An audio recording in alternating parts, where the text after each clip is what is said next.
और एसडीएम महोदय, आप कान खोल के सुन लें, जिन नेताओं की आप चमचागिरी कर रहे हैं, ये परमानेंट कुर्सी पे नहीं बैठे हैं। 5 साल में सरकार बदलती है, और अगर कोई किसान का बेटा बैठ गया हरियाणा में तो तुम्हारा क्या हाल करेगा, अभी से सोच के बैठ जाना। एक एक लाठी का हिसाब किसान रखेगा। ये सरकार किसी की मौत का हिसाब रखे या ना रखे, ऑक्सीजन से मरने वालों का हिसाब रखे या ना रखे, ये नेताओं के मरने का हिसाब रखे ना रखे, लेकिन ये किसान अपने किसानों की एक एक बूंद का हिसाब रखेगा और इसका जवाब देगा। जब तालिबान ने अफगानिस्तान पे कब्जा किया तो अफगानिस्तान वालों को मारना शुरू किया, वहाँ की जनता को। अब ऐसा ही ये कर रहे हैं कि हम लोगों ने वोट दे के इनको सरकार बनाई और आज ये पूर्ण बहुमत में सरकार में बैठ के हम लोगों को ही मार रहे हैं। तो तालिबान में और इनमें अंतर क्या रह गया?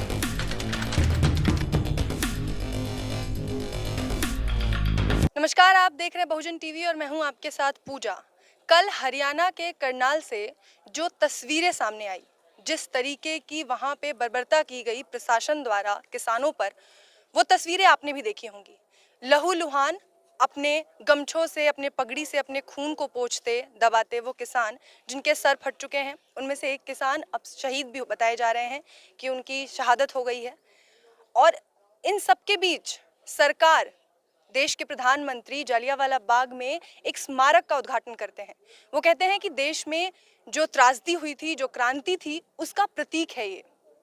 शहीद आजम भगत सिंह कहा करते थे कि किसी को कुचल के आप उसकी आवाज को नहीं कुचल सकते। 9 महीने से ये किसान दिल्ली की सीमाओं पर, दिल्ली की सरहदों पर अपनी मांग मनवाने के लिए बैठे हैं। कल करनाल में जो कुछ हुआ, वहां के मुख्यमंत्री का संसदीय क्षेत्र भी है वो, और उसके बावजूद वहां जो कुछ हुआ उस पर प्रशासन अब तक मौन है। जिस एसडीएम ने वहां इस कार्रवाई के लिए अनुमति दी, या सीधे सीधे कहें कि भड़काया पुलिस कर्मियों को, प्रशासन को, उस पर अब तक कोई कार्रवाई नहीं हुई है, सरकार मौन है। और इन्हीं सब चीज़ों पर बात करने के लिए इस वक्त मेरे साथ हरिंदर ताऊ हैं गाजीपुर से। हम इनके साथ इसी मुद्दे पर आज बात करेंगे। हरिंदर ताऊ, जो कुछ कल किया गया, जिस तरीके से प्रशासन ने 26 जनवरी की हिंसा को दोहराने की कोशिश की, कैसे देखते हैं इसे आप? देखिए, ये कल जो घटना हुई, ये घटना जलियांवाले बाग का याद कराई गई कि जिस तरह जलियांवाले बाग में निहत्थे हजारों किसानों पर गोलियां चलाई जनरल डायर ने, और जनरल डायर ये बीजेपी और आरएसएस उस समय अंग्रेजों के पिट्ठू थे, और इन्होंने कल ही भारत का प्रधानमंत्री जलियांवाले बाग का उद्घाटन कर रहा था, और वहां उद्घाटन कर रहा था और यहाँ निहत्थे किसानों पर, बुजुर्गों पर गोलियां चलवा रहा था। 102 साल उसको हुए हैं, और उसके लिए आज इन्होंने यहाँ भी जलियांवाला बाग बनाने की कोशिश की। तो ये जो अंग्रेजों के पिट्ठू थे, उन्होंने दिखा दिया कि हम तब भी अंग्रेजों के साथ थे और आज भी हम अंग्रेजों की तरह ही चल रहे हैं और किसानों को दबा रहे हैं। देखिए, वहाँ निहत्थे बुजुर्ग लोग बैठे होते, और बुजुर्ग, क्योंकि जो यंग था वो 5 सितंबर की रैली की तैयारियों में लगे हुए हैं सब जगह। तो उस रैली को फेल करने का, किसानों को जलियांवाले बाग बनाने का, ये एक इन्होंने षड्यंत्र रचा था। लेकिन ये जितना भी किसानों को दबाएंगे, किसानों का उतना ही सैलाब बढ़ता चला जाएगा। किसान नेता राकेश टिकैत ने कहा है कि ये तालिबानी सरकार है। ये सरकार यहाँ पे जो है, उनके जो मंत्री हैं, ये तालिबानी सरकार है और ये हुकूमत करने का इनका तालिबानी का तरीका है। इस पे क्या कहेंगे? देखिए, तालिबान क्या है? जब तालिबान ने अफगानिस्तान पे कब्जा किया तो अफगानिस्तान वालों को मारना शुरू किया, वहाँ की जनता को। अब ऐसा ही ये कर रहे हैं कि हम लोगों ने वोट दे के इनको सरकार बनाई और आज ये पूर्ण बहुमत में सरकार में बैठ के हम लोगों को ही मार रहे हैं। तो तालिबान में और इनमें अंतर क्या रह गया? तो सुप्रीम कोर्ट का अभी कुछ दिनों पहले एक फैसला आया था। उन्होंने कहा कि जो पुलिस व्यवस्था है, जो पुलिस प्रशासन है, वो जो भी सत्ता होती है उसकी गुलामी करती है, उसके कहने पे काम करती है। और जिस तरह के एसडीएम ने कल, जो वहाँ प्रशासन मौजूद थी, उनको जिस तरह के आदेश दिए, उसे देख के ये बात लगभग साबित भी हो जाती है। प्रशासन कितनी ही कोशिशें कर रहा है पिछले 9 महीनों से, सब देख रहे हैं, ये हम भी जानते हैं 26 जनवरी को जो कुछ हुआ। और उसके बाद पुलिस वाले कह रहे हैं कि सिर्फ किसान ही घायल नहीं हुए, 10 से 12 पुलिस वाले भी घायल हुए हैं, उनकी बात कोई नहीं कर रहा। सबसे पहला तो ये प्रशासन का झूठ है। एक भी किसान को पत्थर मारते हुए, हाथ उठाते हुए कोई वीडियो आई है? क्योंकि किसान कसम खा के बैठा है, चाहे हमारे गोली चले, चाहे लाठी चले, चाहे हमें सबको मरवा दिया जाए, हम हाथ नहीं उठाएंगे। ये किसान नेताओं का आदेश हर किसान माने हुए है, वरना हिम्मत नहीं थी। अगर किसान वहां हाथ उठाता तो 100-200 लाश वहां बिछ सकती थी, लेकिन किसान हाथ नहीं उठाता। और जिस तरीके से किसानों का खून बहा रहा था, और ये किसानों का खून जब धरा पे गिरता है तो रंग लाता है, और ये रंग लाएगा। और अब हमें ना कहे सरकार कि हमने ऐसा किया है, लेकिन अब जब इनके विधायक और सांसद गांव में जाएंगे तो रंग दिखाएगा ये खून। आप लोग शुरू से ये कहते आए हैं कि अब यूपी में इनके विधायक और सांसद जब भी जाएंगे प्रचार के लिए, या जिन राज्यों में भी चुनाव है वहाँ इनका बहिष्कार किया जाएगा। लेकिन यही चीज़ अब सरकार दिखा रही है। सरकार ने कल जिस तरीके से किसानों पर लाठीचार्ज करवाया, वो अभी आप लोगों की 5 तारीख को मुजफ्फरनगर में महापंचायत होने वाली है। कहीं ना कहीं उनकी तरफ से भी ये इशारा है कि अगर वो इसे कुचल सकते हैं तो उस महापंचायत पे भी वो कुछ एक्शन ले सकते हैं। डर है इस बात का आप लोगों को? देखिए, हमें कोई डर नहीं। कल हम ये मान रहे थे कि हरियाणा से लगभग 10 लाख किसान पंचायत में पहुंचेगा, लेकिन कल की घटना से साबित हो चुका है कि अब हरियाणा से लगभग 15 लाख लोग किसान हरियाणा पंचायत में पहुंचेगा। अब ये पंचायत जितना ये किसानों को छेड़ेंगे, किसानों की पंचायतों का दायरा बड़ा होता चला जाएगा। इससे तो आप बेफिक्र रहे कि किसान डरता है। ना किसान डरता है, ना लाठी से डरता है, ना गोली से डरता है। किसान डरता है तो सिर्फ भगवान से डरता है, बाकी किसी से नहीं डरता। मरने से तो हम डरते ही नहीं। यहाँ तो शहादतों का हिसाब है।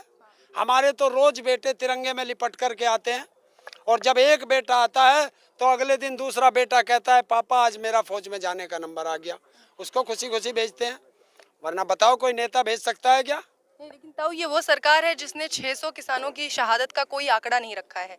26 जनवरी को एक किसान की शहादत हुई थी, कल भी जो कुछ हुआ उसमें भी एक किसान शहीद हुआ, और अब कल जो हुआ है, मेरा सवाल ये है कि क्या उससे किसानों को या उनके इस आंदोलन को डराने की या उन्हें बताने की कि सरकार क्या कुछ कर सकती है मुजफ्फरनगर में, ये कोशिश की गई सरकार की? देखिए, सरकार के पास तो सारी ताकत है, बड़ी ताकत है।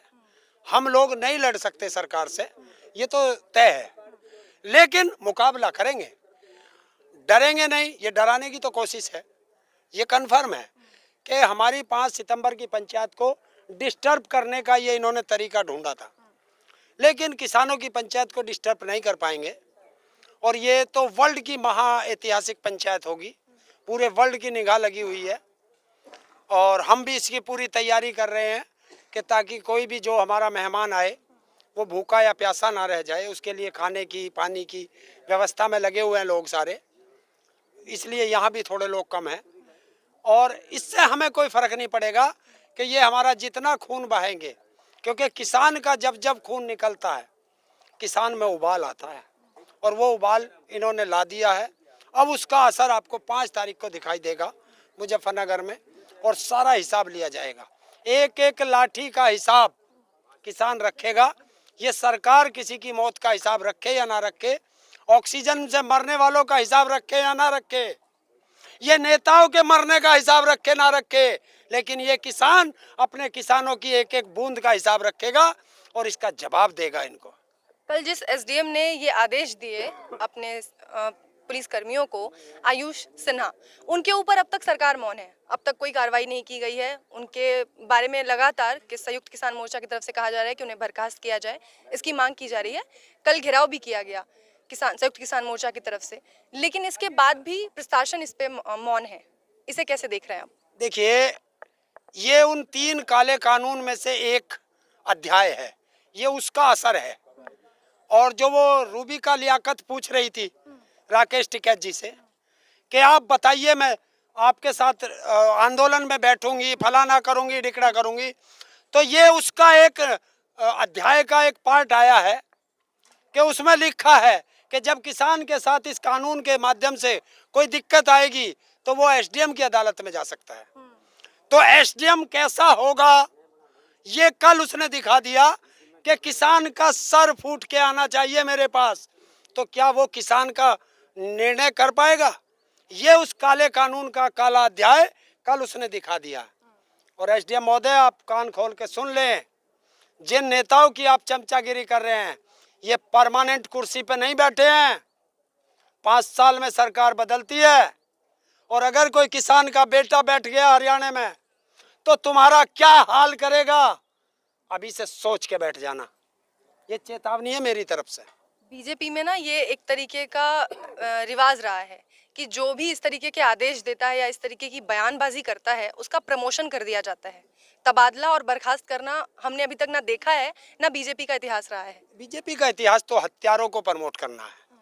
आपने देखा होगा उत्तर प्रदेश में, यहाँ बुलंदशहर में इंस्पेक्टर सुबोध की हत्या की गई थी, और उस हत्यारे को बीजेपी ने अपना पदाधिकारी बनाया था। आपने देखा होगा वहाँ पे उन्नाव में उनका विधायक बेटियों के साथ गलत दुराचार कर रहा था, और पूरी योगी स्वयं अपनी पूरी सरकार के साथ उसके साथ खड़ा था। चिन्मयानंद का उदाहरण ले लीजिए, आप कानपुर का ले लीजिए कि एक बदमाश को छुड़ाने के लिए पुलिस को पीट करके ले गए थे। तो ये तो इनका इतिहास रहा है, कोई बात नहीं, इतिहास दोहराता भी है। किसानों के साथ जो कुछ हुआ उसमें हम देख रहे हैं कि किसानों की तरफ से बहुत शांति और बहुत धैर्य के साथ उन्होंने इसका मुकाबला किया। उनकी तरफ से कोई हाथापाई नहीं हुई। 26 जनवरी को जिस तरीके का आरोप मढ़ने की कोशिश की गई थी किसानों पे, शायद उसका असर है कि किसान अब खुद को दिखाना चाहते हैं कि उनकी तरफ से कोई गलती ना हो सरकार के साथ। देखिए, आप 26 जनवरी, हर पत्रकार जो है मैं 26 जनवरी याद दिलाता है। 26 जनवरी पे हुआ था क्या? इन्होंने नेगेटिव फैलाया था कि तिरंगे का अपमान हुआ। देखिए, आप होम मिनिस्ट्री की एक पूरी पढ़िए उनके गाइडलाइन, उसमें लिखा है कि तिरंगे से ऊपर कोई झंडा नहीं होगा, तिरंगे के बराबर में कोई झंडा नहीं होगा, तिरंगे के ऊपर कोई झंडा नहीं रख सकते, तो तिरंगे का अपमान होगा। और तिरंगे का अपमान, अभी कल्याण सिंह जी का इंतकाल हुआ है, जिनकी होम मिनिस्ट्री जिनके अंडर आती है जिस पार्टी की, उन्हीं के पार्टी कार्यालय के ऊपर बीजेपी का अभी झंडा। मैं वही बता रहा हूँ। मैं तो वो तो बहुत दूर की बात है। अभी कल्याण सिंह जी का निधन हुआ, कल्याण सिंह जी के डेड बॉडी पे तिरंगा रखा गया। पहले तो वो तिरंगा रखने का तरीका गलत था। तिरंगा ऐसे नहीं रखा जाता, तिरंगा ऐसे रखा जाता है, हमारे बेटे आते हैं लिपट कर तिरंगे में। दूसरी चीज, तिरंगे के ऊपर पार्टी का झंडा रखा गया, और कब रखा गया? जब लाल किले पे हुआ था, कोई किसान नेता था वहां? नहीं था ना, आम जनता थी।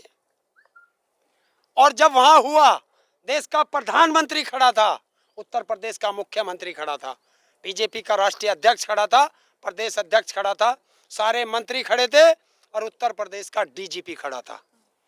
तो और उसमें गाइडलाइन में लिखा है कि अगर तिरंगे का कहीं अपमान होगा तो 1 साल कैद होगी, उसको 1 साल बाहर नहीं आ सकता, और जो उस परिसर में होंगे वो सब उस दंड के भागी होंगे। तो बताए कौन करेगा? वाराणसी में 15 अगस्त की कोई बीजेपी के विधायक ने तिरंगा उल्टा लहराया, मथुरा में तिरंगे के से ऊपर बीजेपी का झंडा लहराया, मध्य प्रदेश में 3 जगह तिरंगे का अपमान हुआ। बताइए, एक जगह भी एफआईआर हुई क्या? बीजेपी की तरफ से ये आता है कि कल्याण सिंह जी की अंतिम इच्छा थी कि उनकी मृत्यु के बाद वो अपने पार्टी के झंडे में, जो उनका पार्टी का ध्वज है, उसमें लिपट के उनकी विदाई की जाए, अंतिम विदाई की जाए। और इस पर तो खैर किसी ने कोई सवाल नहीं उठाया उनकी तरफ से, या उनके जो भक्त हैं उनमें से भी किसी की तरफ से कोई सवाल नहीं उठाया गया कि इस तरीके से तिरंगे का अपमान भी हो सकता है। लेकिन जैसा आप कह रहे हैं कि तिरंगे का अपमान है और गाइडलाइंस भी हैं इसको लेकर, लेकिन ऐसा नहीं लगता आपको कि जिसकी सरकार इस वक्त है उनका एकाधिकार हो चुका है तिरंगे पे, राष्ट्रीय ध्वज पे, राष्ट्रीय स्मारकों पे, मतलब देश में जो भी चीजें हैं उस पे उनका राष्ट्रीय उनकी बपौती हो गई है एक तरह से। ये बपौती नहीं है, और अब उसको बेच भी रहे हैं। मैं पूछ रहा हूँ, कल्याण सिंह जी की अंतिम इच्छा थी कि मेरा पार्टी के ध्वज में जाए, तिरंगा हटा लिया जाना चाहिए था। लेटाइए, किसने मना किया? तिरंगे का अपमान ना हो, ये किसकी जिम्मेवारी है? सरकार की, लॉ एंड ऑर्डर मेंटेन करने वालों की? नहीं किया गया।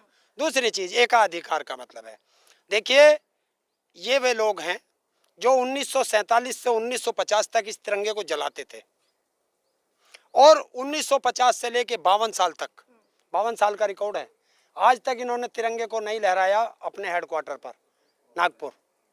तो ये तिरंगे का सम्मान जानते हैं, इनको पता है तिरंगे का सम्मान कैसा होता है। तिरंगे का सम्मान वो होता है कि जिसके परिवार के लोग तिरंगे में लिपट के आते हैं। जो जलियांवाले बाग में शहादत दिए थे वो जानते हैं, जिन्होंने लाखों लोगों ने शहादत दी थी इस देश की आज़ादी के लिए, वो जानते हैं।